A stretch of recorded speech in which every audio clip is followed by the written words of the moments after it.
What research has to say about technology and child development.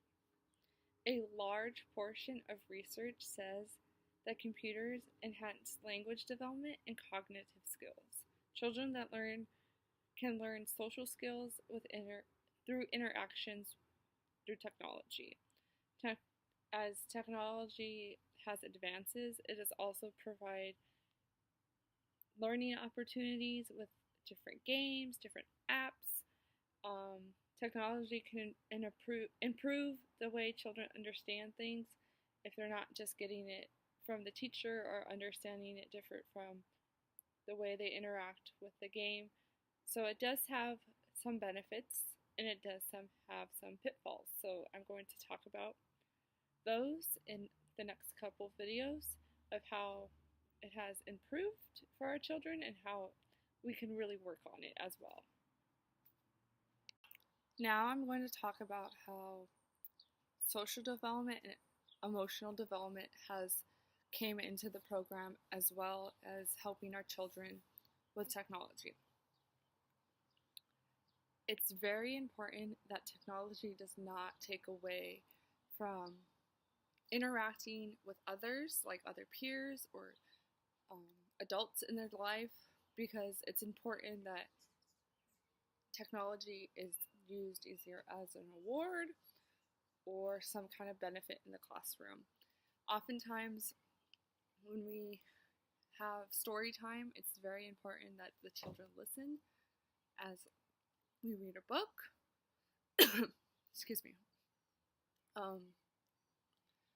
It's a great idea that children have many interactions with their peers as well. So maybe having a second chair next to the computer so the peers can interact with them as they're learning as well, and they can help them.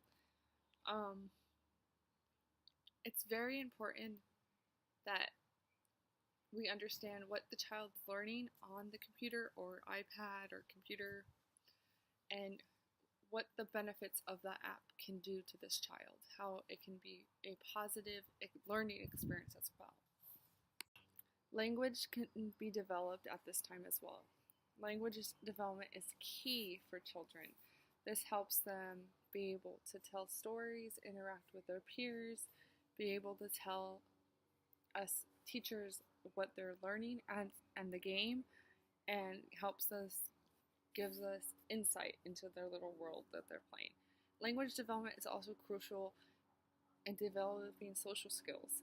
So children that kind of have a harder time with language development, maybe playing a game or a puzzle on the iPad or computer and interacting with a peer during this time can help them come out of their shell and talk about what they're playing, how this game is important to them, and why we should have them learn through an iPad and have them talk about it with others as well.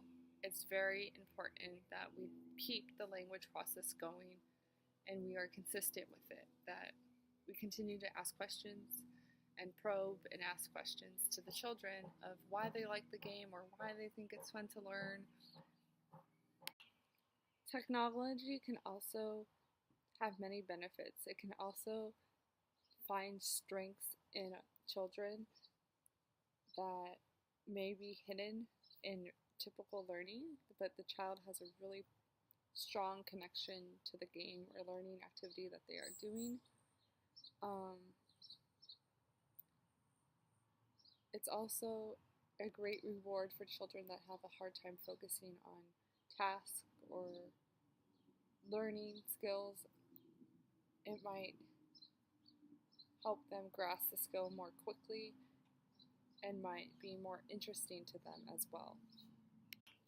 Children that under the age of 2 should not be using technology or any sort of realm of media device, or even watching TV is too overstimulating for children under the age of 2.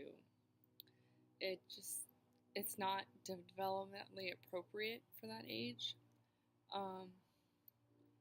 Sometimes infants and toddlers, ages 3 to 4, it's when technology is slowly introduced. Um, it's important that there are set times and boundaries with the device that is being used. So if the child is using it in a classroom, there's a set schedule of what time they need to use that iPad or computer. As children get older, between the ages of 5 and 6, computers are more known in classrooms, and so are iPads. It's a way of learning now. So it's not recommended for infants and toddlers, but as children get older, they can do more activities on them.